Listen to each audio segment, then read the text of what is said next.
Hello students, in this video we are going to see the sufficiency condition for theorem number 3.1.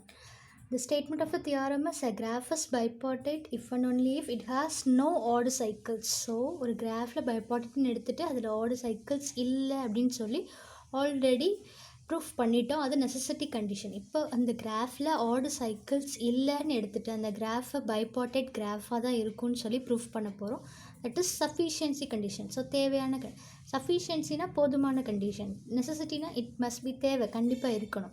graph bipartite graphனா no odd cycles odd cycles இல்லாமல் இருக்கணும். So நான் எடுக்கிற graph எப்படி எடுத்துக்கிறேன், assume that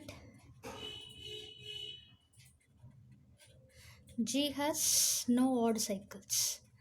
So G must be a bipartite graph. So G என்ன சொல்லணும், bipartite graphனு proof பண்ணோம். எப்படி ப்ரூஃப் பண்ண போகிறோம் அப்படின்னா இண்டக்ஷன் மெத்தடில் ப்ரூஃப் பண்ண போகிறோம்.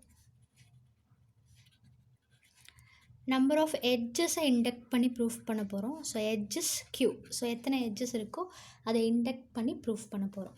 ஸோ ஃபஸ்ட்டு ஸ்டெப்பில் என்ன பண்ணுவீங்க, so initial condition q is equal to 0 அல்லது 1. இப்போ 0னா நம்பர் ஆஃப் எட்ஜஸ் வந்து 1ஆக இருந்தால் எப்படி இருக்கும், 0வாக இருந்தால் எப்படி இருக்கும். 0வாக இருந்தால் ஒரே இல்லை, எந்த எட்ஜஸுமே இல்லைன்னா ஆப்வியஸாக வேர்டெக்ஸை பைபார்ட்டேட் பண்ணிடலாம். ரெண்டு செட்டாக பிரித்து ஒரு பைபார்ட்டேட் கிராஃப் வரைஞ்சிடலாம். ஸோ அதே மாதிரி ஒரே ஒரு எட்ஜ் இருந்தாலும் அதோட அட்ஜசன்சியில் ஒரு எட்ஜு ஒரு வேர்டெக்ஸை ஒரு பார்ட்டிஷன்லையும் இன்னொரு வேர்டெக்ஸை இன்னொரு பார்ட்டிஷன்லையும் போட்டு ரெண்டு செட்டு கொடுத்து அந்த கிராஃபை பைபார்ட்டேட் ஆக்கிடலாம். So for q is equal to 0, 1 the graph is bipartite. So second condition, assume that the result is true for all the graph with edges less than m. So இந்த இதில் என்ன assume பண்ணிக்கிறோம் அப்படின்னா, எந்தெந்த கிராஃப்லலாம் edges வந்து எம்மை விட கம்மியாக இருக்கோ அதுக்கெலாம் இந்த ரிசல்ட்டு ட்ரூ அப்படின்னு சொல்லி அஷ்யூம் பண்ணிக்கிறோம்.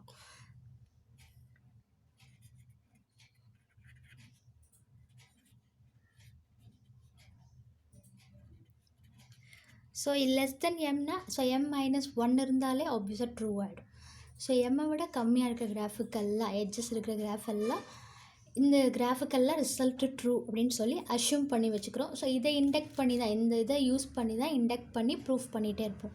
ஸோ தேர்ட் கண்டிஷன் ஸ்டெப் என்னது, தேர்ட் ஸ்டெப் வந்து ஜீன்ற ஒரு கிராஃப் எடுத்துக்கணும். எத்தனை எட்ஜஸோடு எடுத்துக்கணும், number of edges is equal to M. So இதில் G be a graph with q is equal to m. So what is q? Q is the number of edges. So Gல வந்து edges இருக்குது, m edges இருக்குது அப்படின்னு எடுத்துக்கிறோம். So அதில் ஒரு edge let u, v be the edge of G. So இந்த எட்ஜை என்ன செய்ய போகிறேன், இந்த கிராஃப்லேருந்து ரிமூவ் பண்ணி இன்னொரு கிராஃப் நான் வரைய போகிறேன். So consider the graph h which is constructed from G. So ஜிலேருந்து கன்ஸ்ட்ரக்ட் பண்ணுறோம். எப்படி, ஜிலேருந்து யூவி அப்படின்ற எட்ஜை மட்டும் ரிமூவ் பண்ணி இந்த கிராஃப் வரைகிறோம். So that is H. So இப்போ நான் எடுக்கிற கிராஃப் யூவின்ற graph. So U is equal to u1, u2, u3 et cetera. Here un -1. So final vertex is un. So இந்த யூவின்ற எட்ஜு இந்த கிராஃப் ஜியில் இருக்குதுன்னு எடுத்துக்கிறேன். ஸோ இந்த எட்ஜை மட்டும் நான் ரிமூவ் பண்ணி என்ன செய்கிறேன், ஹெச்ன்ற கிராஃப் வரைகிறேன். So V u1, so u1 is equal to யூன்னு எடுத்துக்கிறேன். un is equal to v, un -1. So et cetera u3, u2, here u1. So this is the graph H. By removing the H, UVன்ற எட்ஜை மட்டும் remove பண்ணி இந்த graph வரைஞ்சிருக்கேன். So இதில் எத்தனை number of edges இருக்கும், ஜியில் டோட்டலாக m எட்ஜஸ் இருக்குது. So number of edges in H is equal to m -1. ஏன்னா இந்த ஒரு எட்ஜை மட்டும்தான் ரிமூவ் பண்ணியிருக்கேன். ஸோ இதில் நம்பர் ஆஃப் எட்ஜஸ் எத்தனை இருக்குது, m இருக்குது. So Q of H is equal to m -1ன்னு வந்துடும். ஸோ அப்போ இண்டக்ஷன் ஹைப்போதசிஸ் நம்மளால் அப்ளை பண்ண முடியும். செகண்ட் ஸ்டெப்பில் என்ன அஷ்யூம் பண்ணிக்கோ, assume that the result is true for all graph with q less than m. Edges வந்து எம்மை விட கம்மியாக இருந்தால் அந்த கிராஃபுக்கெல்லாம் ரிசல்ட் ட்ரூ. என்ன ரிசல்ட் ட்ரூ, ஹெச்ன்றது எப்படி ஆகிடும், அப்போ பைபார்ட்டேட்னு ஆகிடும். ஸோ பை இண்டக்ஷன் ஹெச்சில் ஏன் பைபார்ட்டேட் ஆகிடும், இதில் m-1 எட்ஜஸ் தான் இருக்குது. ஸோ m-1 எட்ஜஸ்னால் இண்டக்ஷன் மெத்தட் அப்ளை பண்ணலாம். So by induction you will get H as a bipartite graph. So H is bipartite. So H bipartite proof பண்ணிட்டோம். இப்போ நம்ம G bipartite சொல்லணும். ஸோ G bipartite சொல்லணும்னா ஹெச்லேருந்து சொல்லலாம். எப்படி சொல்லலாம்? ஹெச்லேருந்து இந்த ஒரே ஒரு எட்ஜை மட்டும்தான் ரிமூவ் பண்ணியிருக்கோம். ஸோ அப்போ இந்த ஒரு எட்ஜில் என்னென்ன வெர்டிசஸ்லாம் அட்ஜசண்ட்டாக இருக்குது, யூவின்ற வெர்டெக்ஸ் அட்ஜசண்ட்டாக இருக்குது. ஸோ அப்போ யூவியை எடுத்துகிட்டு தான் நம்ம ஜிக்கு நம்ம ப்ரூஃப் பண்ணணும். ஸோ இப்போ யூவிக்கு 2 கேஸாக பிரித்து இந்த ஜி வந்து பைபார்ட்டேட்டாக இருக்கா இல்லையான்னு செக் பண்ண போகிறோம். ஸோ யூவி வந்து இந்த கிராஃபில் கனெக்டடாக இருந்தால் எப்படி இருக்கும்? கனெக்டடுனா you can find a path from U to V. யூலேருந்து விக்கு போகிறதுக்கு ஹெச்சில் ஒரு பாத் இருந்துச்சுன்னா அந்த 2 வெர்டெக்ஸையும் கனெக்டடாக இருக்கும் அப்படின்னு சொல்லுவோம். ஸோ கனெக்டடாக இருந்தால் எப்படி இருக்கும்? அது கேஸ் 1. கனெக்டடாக இல்லைனாலும் you can find a bipartition for ஜிக்கு பைபார்ட்டேஷன் ஃபைண்ட் பண்ணலாம். அதை வந்து கேஸ் 2. ஸோ 2 கேஸாக பிரித்து பார்க்க போகிறோம். So first case is U and V are connected in the graph ஹெச்ன்ற கிராஃபில் கனெக்டாக இருக்குது அப்படின்னு எடுத்துக்கிறோம். இப்போ என்ன சொல்லணும்? நம்ம யூவும் வியும் வேறு செட்டில் இருக்குது. ஹெச்சோட பைபார்ட்டிஷன் எடுத்துக்கிறோம். So H is a bipartite graph, already we know. So let A be the bipartition for H. So ஹெச்சோட பைபார்ட்டிஷன் AB அப்படின்னு எடுத்துக்கலாம். ஸோ ஏபின்னா என்ன அர்த்தம்? இதோட வேர்டெக்ஸ் செட்டை 2 பார்ட்டிஷனாக பிரித்து வச்சுருக்கோம். ஒரு செட்டில் ஒரு செட்டு ஏ, இன்னொரு செட்டு பி. ஸோ இந்த 2 டிஃப்ரெண்ட் செட்டில் யூவி இருக்குது. யூ வந்து ஏல இருந்துச்சுன்னா வி வந்து பியில் இருக்குது. இந்த மாதிரி டிஃப்ரெண்ட் செட்டில் இருக்குதுன்னு சொல்லிட்டாலே நம்மளுக்கு என்ன வந்துடும்? ஜி வந்து பைபார்ட்டிஷன் வந்துடும். ஏன்னா இதே பைபார்ட்டிஷன் தான் ஜிக்கும் இருக்குது அப்படின்னு வந்துடும். ஏன்னா ஜியில் இந்த ஒரு எட்ஜ் மட்டும்தான் இருக்குது. இந்த ஒரு எட்ஜ் எப்படி இருக்குது? யூவியும் அட்ஜசண்ட்டாக இருக்குது. அப்போ யூ வேறு செட்டில் இருக்கணும், வி வேறு செட்டில் இருக்கணும்னு சொல்லி ப்ரூஃப் பண்ணிட்டாலே போதும். ஸோ என்ன ப்ரூஃப் பண்ணணும்? To prove U and V are in different sets. So ரெண்டுமே டிஃபரண்ட் செட்ஸில் இருக்குது அப்படின்னு சொல்லி ப்ரூஃப் பண்ணிட்டாலே போதும். ஆனால் நம்ம கான்ட்ரடிக்ஷனாக எடுத்து ப்ரூஃப் பண்ண போகிறோம். So on the contrary we are taking we are in the same set. Suppose u and v are in same set. So ரெண்டுமே சேம் செட்லேயே இருக்குது அப்படின்னு எடுத்துக்கிறோம். ஸோ யூவியும் எப்படி இருக்குதுன்னு தெரியும்? கனெக்டடாக இருக்குதுன்னு தெரியும். யூவும் வியும் எப்படி இருக்குது? சேம் செட்டில் இருக்குதுன்னு தெரியும். So U and V are connected.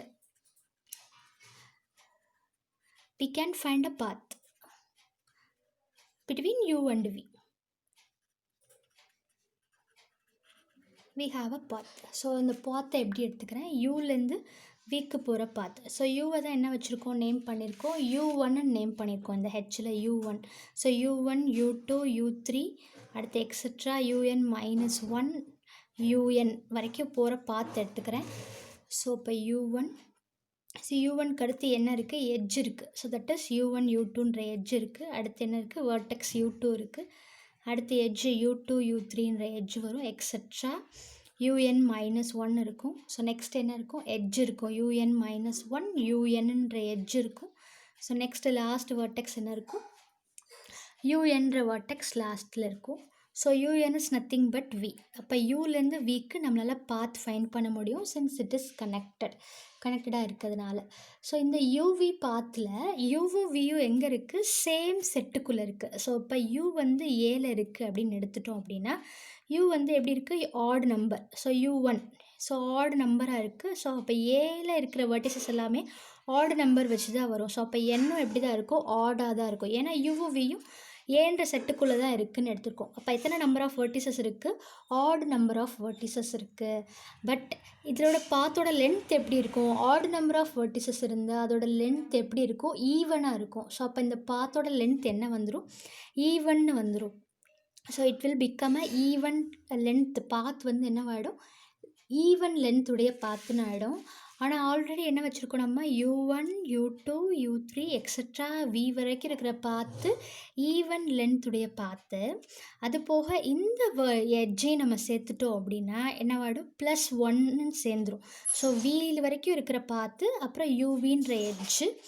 So என்னவாடும்? It will become a cycle. So UVன்ற எட்ஜையும் சேர்த்தா it will become a cycle. So P of path U, V edge u comma v, again we come to the vertex v. So யூலேருந்து start பண்ணி விக்கு போகிற path, அப்புறம் யூவின்ற edge அந்த லைன். ஸோ திருப்பி வேர்டெக்ஸ் யூகே வந்துச்சுன்னா என்ன வாடும், it becomes a cycle of odd length. It becomes a cycle of odd length. ஆனால் நம்ம என்ன எடுத்திருக்கோம், கிராஃபில் ஆட் சைக்கிள்ஸே இல்லை அப்படின்னு சொல்லி தான் it becomes a cycle of odd length. கிராஃபில் ஆட் லென்த் உடைய சைக்கிளே கிடையாது. நம்மளுக்கு என்ன கிடச்சிருக்கு, ஆட் லென்த் உடைய சைக்கிள் கிடச்சிருக்கு. Which is a contradiction. எதுக்கு contradiction? So which is a contradiction. எதுக்கு கான்ட்ரடிக்ஷன்? நம்ம எடுத்த ரெண்டு வேர்டிசஸ் யூ அண்ட் வியும் எங்கே எடுத்தோம், suppose U and V are in same செட்டுன்னு எடுத்தோம். Which is a contradiction. Same செட்டில் இருக்காது, டிஃபரண்ட் செட்டில் தான் இருக்கும் அப்படின்னு சொல்லி ப்ரூவ் ஆயிடுச்சு. ஸோ கேஸ் 2 வந்து I will put an another video for case 2. this is for case 1. so u and v are connected in H, then it will become a you can get a bipartition for ஜின்னு வந்துடும். ஏன்னா you வியும் same settle இல்லை அப்படின்னா you வியும் different settle இருக்குது. அப்போ எப்படி இருக்கும், you வந்து ஏல இருக்கும், வி வந்து எங்கே இருக்கும், பியில் இருக்குன்னு வந்துடும். So you will get the same bipartition. A comma B is the bipartition for G. ஜிக்கும் அதே பைபார்ட்டிஷன் கிடச்சிடும். So G become a bipartite graph. So G என்ன ஆகிடும், bipartite graphன்னு ஆகிடும் if u and v are connected in H.